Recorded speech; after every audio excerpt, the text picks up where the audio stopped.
Good morning. My name is Samira Boussetta. I'm very sorry that I could not join you physically, but I'm very happy really to participate to this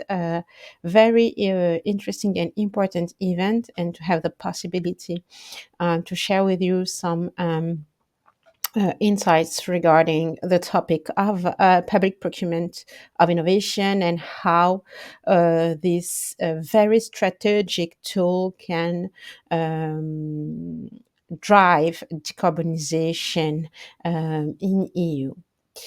Uh, just quickly about myself. I've been working in the field of public procurement since more than 15 years. I started my career as a chief procurement officer in different local authorities, setting up the first, let's say, procurement policies. And then I moved to the health sector, where I worked for a French national central purchasing body as head of legal affairs and innovation procurement. I had also the opportunity then to move to the French state purchasing department as head of innovation procurement. And before starting my own consultancy company, I worked for the European Commission as head of innovation and sustainable procurement, leading the public procurement policy for innovation and sustainability at EU level. Quickly, I wanted to start with this slide just to really give a definition on what is public procurement, because it's also sometimes something which is not very clear to everybody. So public procurement is the process defined in the EU 2014 directive, which describe how public authorities central governments, local authorities, hospitals can purchase works, goods, and services. This process should ensure that public funds are spent efficiently, and they are spent in a way that it is transparent and it assure an equal treatment for all candidates. The idea is to ensure a more competitive market at EU level. So link it to the topic of innovation. There is no, let's say, definition of what innovation public procurement is in the directive, but in the guidance on innovation procurement published by the European Commission, innovation procurement refers to the process of buying either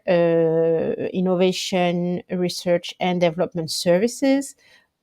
or the outcomes of the innovation or R&D process, which means that the public buyers can buy either the development of a new, totally new solution, which is not available on the market, and also the solutions available on the market are not answering the buyer's problem, or a new, totally new solution which is available on the market, but is not widely commercialized, and the public buyer, can be the first customer. So this is what is innovation procurement is. It is defined in the guidance on innovation procurement, and this is how public buyers can identify when they're buying a solution, if it's an innovation procurement they are doing. And so, why innovation procurement is very strategic? Because if you just not focus on the fact that public procurement is just a process to buy works, goods, and services, and innovative ones, it's also, when we link it to the figures you can see in this slide, it's also a way to stimulate the market, because the procurement is also the spending and the public spending of public organizations, public administration. It's more or less 250,000 public organizations, which we think that this number is maybe a bit underrated, but it gives just an idea of what it represents at EU level, around 14% of the GDP. And it's also touched upon, let's say, many sectors that are where a lot of EU companies, such as SMEs, startups, are also developing new solutions in order to make the different public services more efficient and more sustainable. So public procurement is strategic, and sorry, and it is strategic because it's really a way to, I would say, help modernize and improve the public services, and so to increase the efficiency of public spending. And in a way, by doing this, public buyers can also increase the participation of small and medium enterprises. So it's really important to understand that even in the 2014 directives, the goals which were set in this directive were really to make this shift between just using public procurement as a process to spend money, but more in how can we use this money to achieve different goals, which is not just about, I would say, procuring. So this is really interesting, and so what we can see is that by making this topic strategic, we create this balance between using the public procurement directive as a process to ensure non-discrimination, equal treatment, also transparency, but in the other side of the balance, putting all the goals, which are the ones that we can say that are challenging, the twin transition, using also public procurement as a way to, let's say, meet the issue regarding any type of crisis, also the supply chain issues, especially in the health sector, for example, or ensuring a level playing field, especially at international level, and integrating, of course, the social dimension in public procurement. This is why innovation procurement is also linked to sustainable public procurement, because it's a way to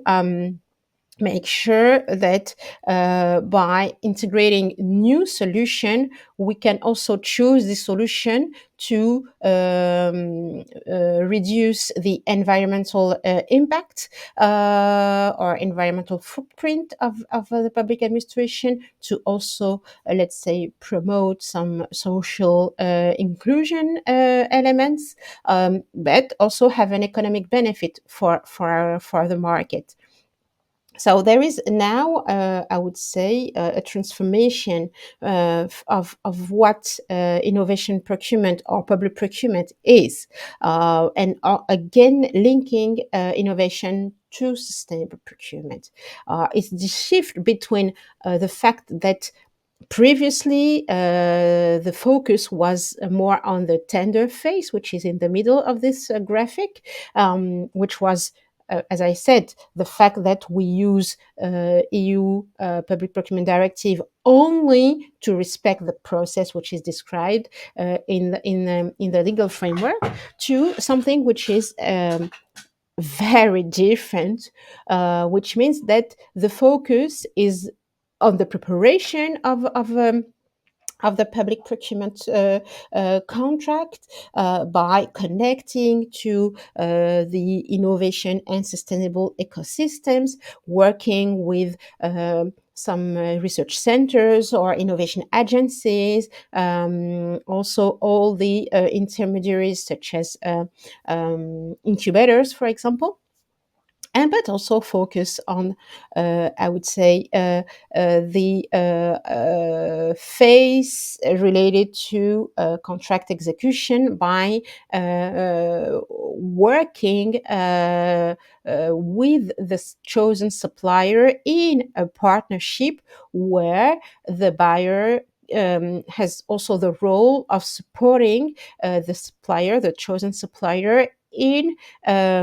making the development of this new solution, and maybe also more sustainable solution, a success for the buyer first, for the problem that the buyer is trying to answer, but also for the company to develop its business and to acquire more market shares. So this is this transformation of what is public procurement, from the fact that public procurement is not just a process, but it can be also a way to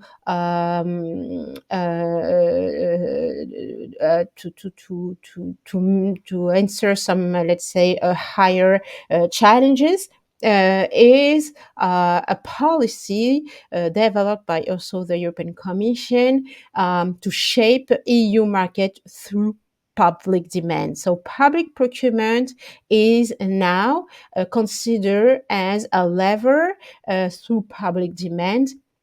to shape in EU markets, so to stimulate the development of new markets, of new solutions, or also of new companies to meet the new challenges such as the green transition or the digital transition. And there is a need more and more to support administration in developing a faster way to I would say a more strategic approach to procurement to deal with this radical fast transition. And to do that, there are many, let's say, projects that has been developed by the European Commission at EU level, and it's pretty transforming the way that public buyers are working, by pooling the public buyers' challenges around communities where they can share some resources, some guidelines for innovation procurement, some best practices, but also working together on common challenges they have. It's not buying together, but at least they show that they show to the market that they have common problems where the market has a role in developing the solutions that are really fitting public EU public buyers needs. So the buyers communities at EU level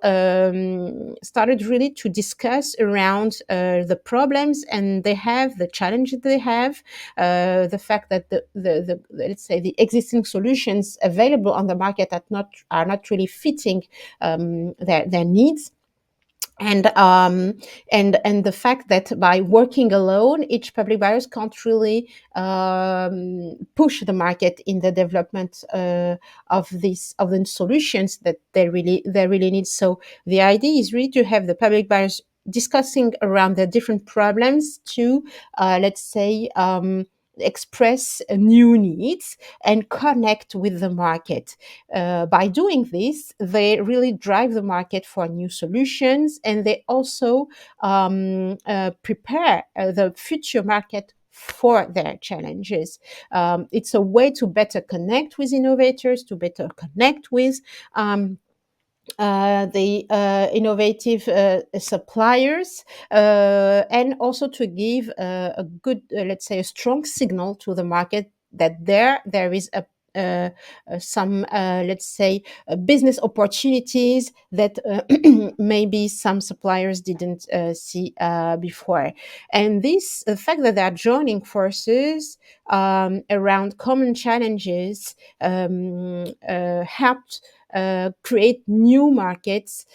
such as these zero emission construction sites. A community, starting with the case from the city of Oslo, that the city wanted to develop zero emission construction site, and in 2019 and even before, there were not electric equipment that were available on the market. So by joining forces with almost now around 20 cities across Europe, they have prepared this joint statement of demand, and engage with big equipment company to discuss on what type of innovative machinery could be developed in order to have emission-free construction site. And the target is really to have in 2030, for the cities who has signed this joint statement of demand, at least 50% of emission-free machinery construction bought and let's say working on site. So by joining forces, this example show that we go from let's say no market to a new market, and also to more competition, because 20 cities which share the same problems can lead here to a new market and new business opportunities for companies. Another example is the circular construction community, which worked on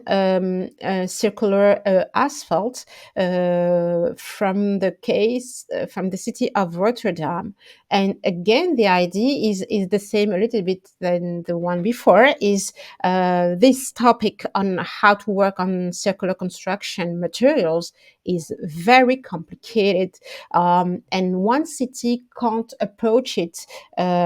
even just to stimulate the investment from company side, really to create new infrastructure closer to cities, in order to allow the circularity to happen, but also to use more clean ways to recycle asphalt, for example, in this case. So again, a number of cities, around 20, decided to join forces and to engage with the market, and to start, let's say,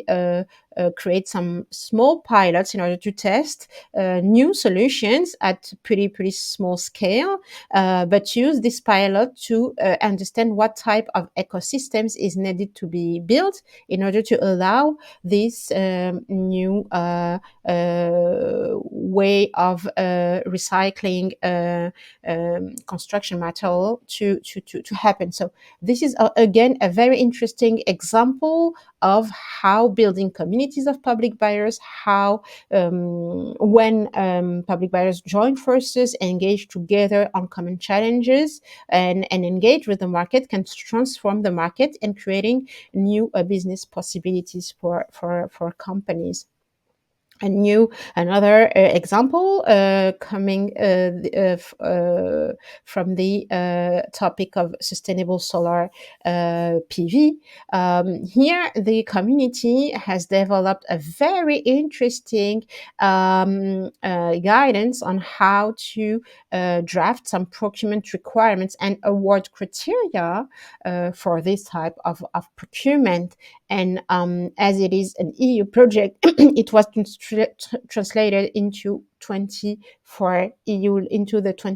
languages. The idea here is to give tools to public buyers across Europe who wants to engage with companies, with the market, in order to buy sustainable solar panels, on how to do it, and what type of requirements they can put in their contract. This way, it's also a way to harmonize the approach that public buyers have in this market, and for the companies to have, let's say, a one way to answer the needs, and to understand what are the how the buyers are expressing their needs. So the harmonization also give a solid signal to the market that here some public buyers are really willing to buy this new type of equipment, and using the same way of expressing their needs, and so it decreased the fragmentation of EU market, and help also for companies to understand and to better understand what are the needs of the public sector. What we can see is that this collaboration with the innovation ecosystems, this new way of working, is more and more developed even at national level, not just at EU level. We are seeing more and more public buyers, administrations, ministries organizing, let's say, meaningful discussion with the innovation ecosystems. Here, it's just an example in France of the Ecolab, which is the green tech innovation laboratory from the Ministry of Ecology, the French Ministry of Ecology, and they are really working to bridge the gap between the public buyers and the innovation ecosystem, organizing big events where the administration, the buyers, public buyers, can really express their challenges, especially when it comes to the green transition, and having the possibility to meet and to better understand what the companies, mainly startups and SMEs, are developing, the solution that they are developing in order to meet these new needs. So again, here, this very interesting example show that there is a big transformation on the approach of public procurement, especially when it comes to innovation and sustainability, especially when it comes to the construction sector, as it's a very complex sector. There are also other examples in the health sector and other type of sector which has the same, let's say, level of complexity. And this transformation, I see it as a, let's say, the main way really to transform the way that that really public procurement can support the development of new markets and new companies. So my conclusion here is that innovation and sustainable procurement really can transform markets and can drive EU's transition to a more greener and a more resilient economy. But I would say that it has also to be pushed by the market, by the industry, and to push to have an EU policy, a stronger EU policy when it comes to public procurement. So I hope that this presentation was interesting for you. I really remain at your disposal if you have any questions by email or on LinkedIn. I wish you a very pleasant event, and I hope that you will enjoy the discussion. Thank you for the organizer, to the organizer for this opportunity, and I will be really happy to answer the questions you have. Thank you very much. And